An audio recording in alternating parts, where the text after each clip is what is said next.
છોટાઉદેપુર તાલુકા પંચાયત પર ભાજપનો ભગવો લહેરાયો છે। ભારતીય જનતા પાર્ટીના પ્રમુખ અને ઉપપ્રમુખ વિજેતા થયા છે। છોટાઉદેપુર તાલુકા પંચાયતમાં ભારે રસાકસી અને રાજકીય ઉત્તેજના બાદ આખરે ભારતીય જનતા પાર્ટીના પ્રમુખ અને ઉપપ્રમુખ વિજેતા બન્યા છે। તાજેતરમાં યોજાયેલી સ્થાનિક સ્વરાજ્યની ચૂંટણીઓમાં આમ આદમી પાર્ટીએ આ વિસ્તારમાં મજબૂત પગ પેસારો કરીને ભાજપને કડી ટક્કર આપી હતી। તાલુકા પંચાયતની કુલ 26 બેઠકોમાંથી ભાજપને 13 અને આમ આદમી પાર્ટીને 13 બેઠકો મળતા બંને પક્ષો વચ્ચે ટાઈ પડી હતી, જેને કારણે પ્રમુખ પદની ચૂંટણી રસપ્રદ બની હતી। ત્યારે છોટાઉદેપુરની પોલિટેકનિક કોલેજ સ્થિત તાલુકા પંચાયત મીટિંગ હોલ ખાતે પ્રાંત અધિકારી મુસ્કાન ડાંગરના અધ્યક્ષ સ્થાને પ્રમુખ અને ઉપપ્રમુખની પસંદગી માટે પ્રથમ ખાસ બેઠક યોજાઈ હતી। અગાઉ બંને પક્ષો દ્વારા પોતાના ઉમેદવારોના ફોર્મ ભરવામાં આવ્યા હતા। સવારે 11 કલાકે શરૂ થયેલી આ ચૂંટણી પ્રક્રિયામાં ભાજપના તમામ 13 સભ્યો હાજર રહ્યા હતા।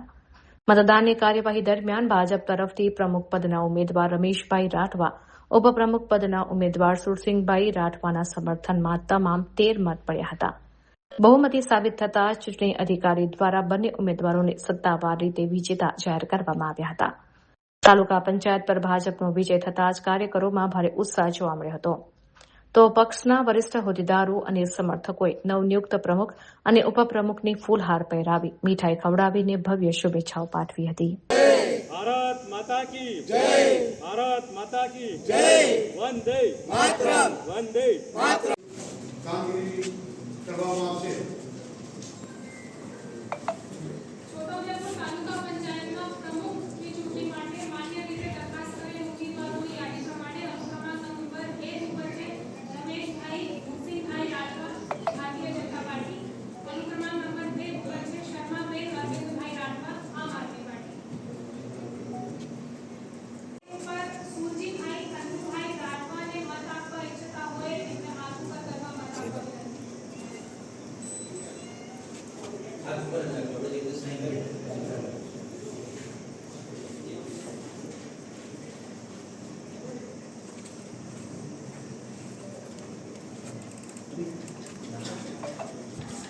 આજની છોટાઉદેપુર તાલુકાની જે પ્રમુખ અને ઉપપ્રમુખની ચૂંટણી હતી, આમાં છોટાઉદેપુર તાલુકાના કુલ 26 ચૂંટાયેલ સભ્યો છે। આમાંથી 13 સભ્યો આજે હાજર હતા પ્રથમ મિટિંગમાં। આ ચૂંટણીમાં રમેશભાઈ ભૂરસિંહભાઈ રાઠવાને પ્રમુખ તરીકે જાહેર કરવામાં આવે છે અને સુરજીભાઈ કંદુભાઈ રાઠવાને ઉપપ્રમુખ તરીકે જાહેર કરવામાં આવે છે।